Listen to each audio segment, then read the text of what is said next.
Very good afternoon. On behalf of India FinTech Forum, I am Vishal, and today we have with us Mr. Rishabh Mehta, founder and CEO of GreyQuest. Rishabh Mehta graduated in Finance and Economics from Babson College, USA.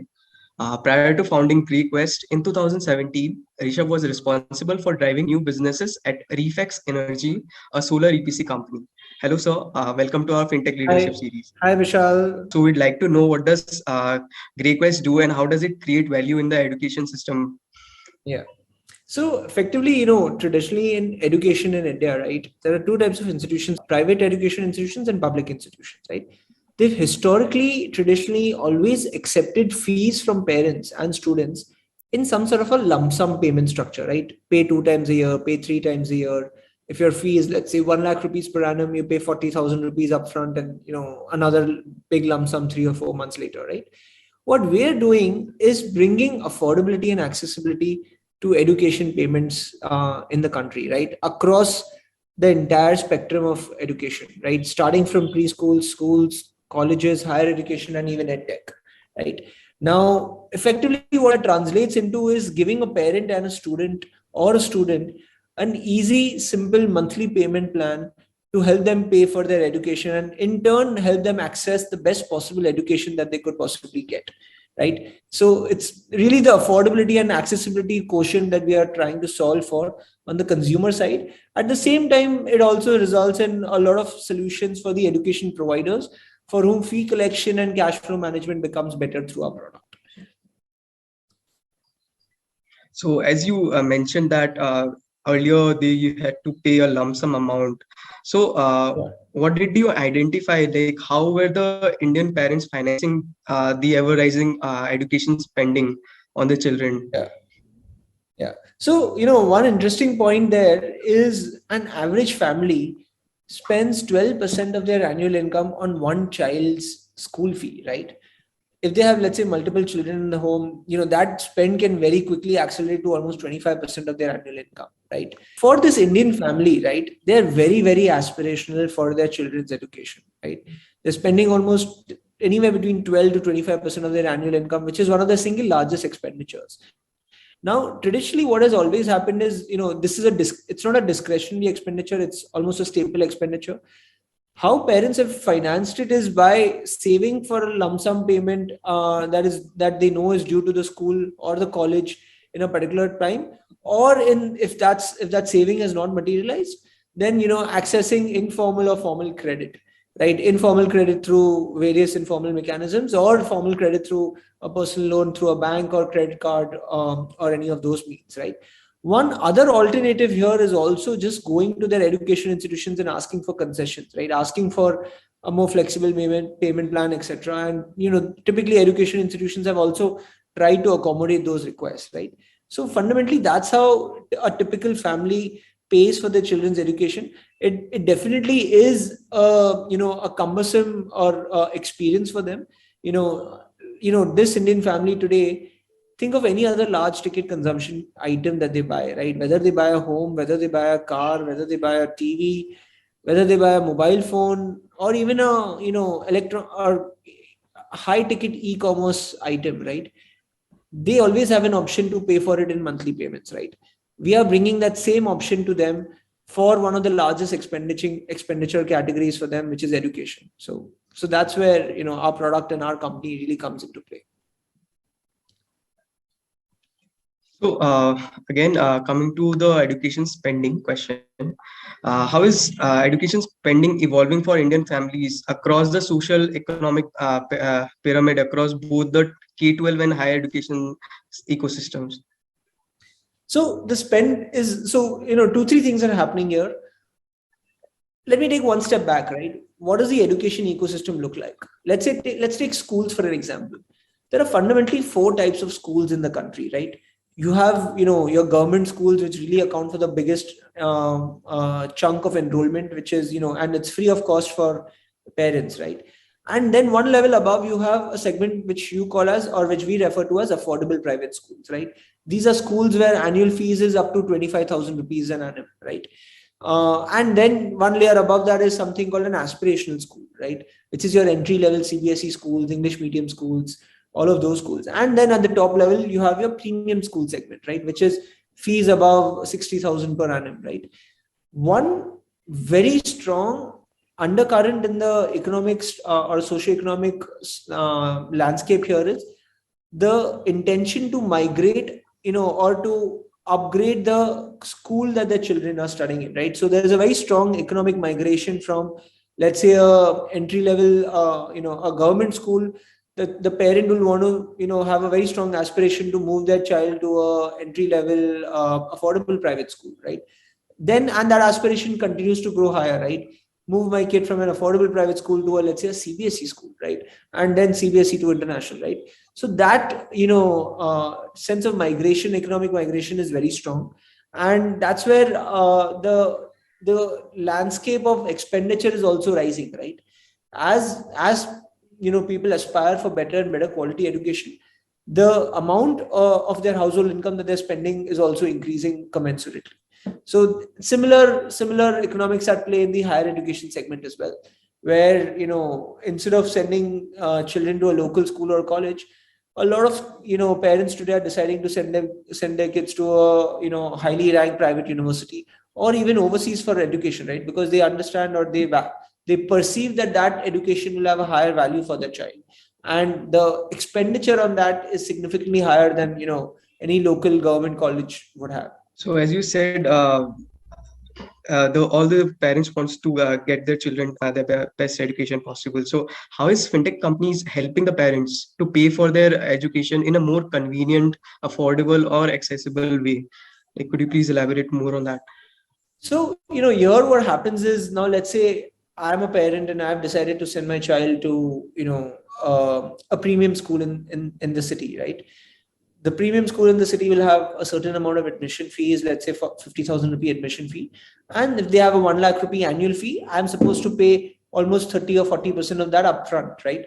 So effectively, I'm supposed to pay on day zero almost 90,000 rupees upfront, right? Now, where a company like GreyQuest comes in is it tells those parents that, listen, we can help you get admission or enroll into the same school that you would ideally want to. And instead of having to pay 90,000 upfront, we enable you to pay, let's say, 15,000 rupees a month over a period of 12 months, right? And hence make it more easy and affordable for that parent to, take that admission or take that enrollment for their child. And all of this, we do it typically without charging the parent any interest, right? Zero extra cost. On top of that, we're giving parents another layer of benefits, which is an insurance and a, rewards program. And when you club all these three things together, parents have a affordable, convenient, accessible payment plan to help them pursue the best possible education for their children. And it's also protecting them, giving them a layer of protection through insurance and layer of rewards through our privilege program for students, right? So that's our value prop in the education ecosystem. Will it be providing any financing for co-curricular activities or any of that sort? So that is already part of the plan, or in fact, those are initiatives that we are already working on. As we speak, we are currently working with education institutions that have about 1.2 million students. The immediate expansion plan is to take this 1.2 million to at least 5 million students over the next 18 months, and consequently scale our user base as well. And once we're deep into this ecosystem, we want to expand into other product categories to service the same customer, which is the education institution and the parent in this case. And nowadays we are seeing a rise in edtech platforms. So what are your views on the future of education sector, and how will both the traditional and the edtech platform will collaborate or coexist? So, the way I see it is schools and traditional education institutions are more generalized. Let's say, for a child, they have a general curriculum, they have a general, and obviously they do try and personalize their curriculum as much as for the child as possible. But it's really a one-stop shop that is designed to cater a wide spectrum of students, right?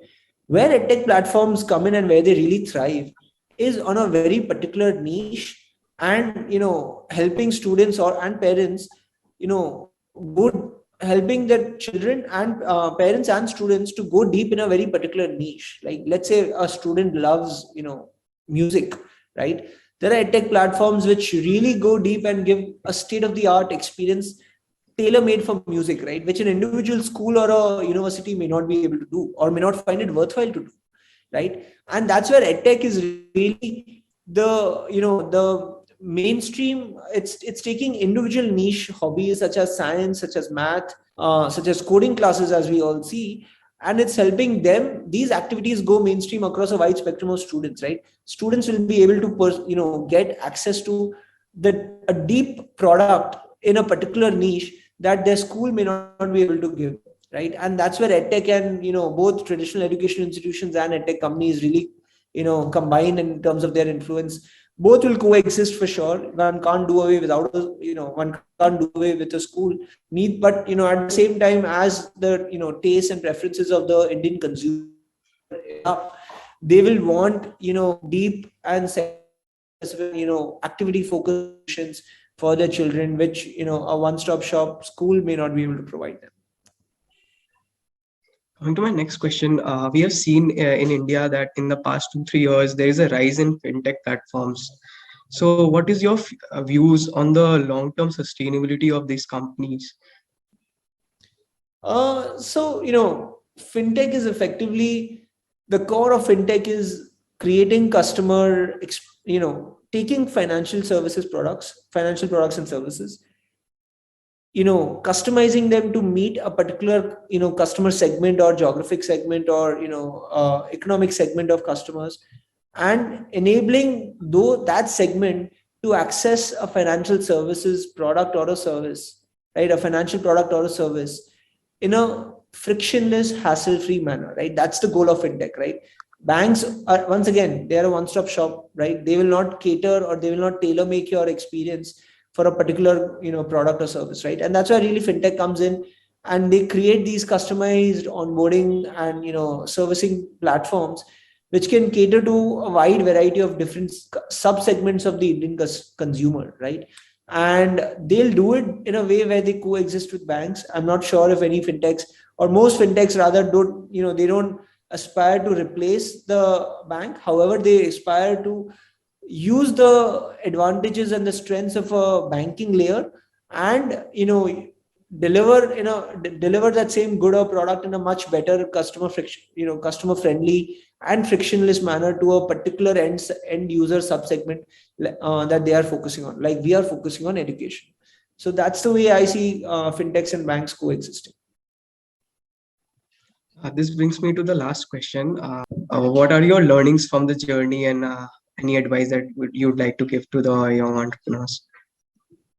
So, while we're still early and, learning a lot ourselves as we speak, the one thing that, I would want to share with any aspiring entrepreneurs is the importance of perseverance, right? Today's day and age, you see a lot of companies going from 0 to 1 million in 2 years, right? And that's great. The only thing is, a lot of times companies may not reach an inflection point in the first 1 year or first 2 years of the company, right? Of the life cycle of the company. Sometimes it may take companies to reach 3 years to really crack that product market fit or reach that inflection point in their journey, right? So what I've learned is you have to continue persevering and solving till you reach that inflection point. And in the process, always try and solve for the customer. But once you reach the inflection point, a lot of things align for you, and you get those resources to execute at a much larger level and convert your vision into a reality. That should be all. Thank you for being with us. Have a great week ahead. Thank you, Vishal.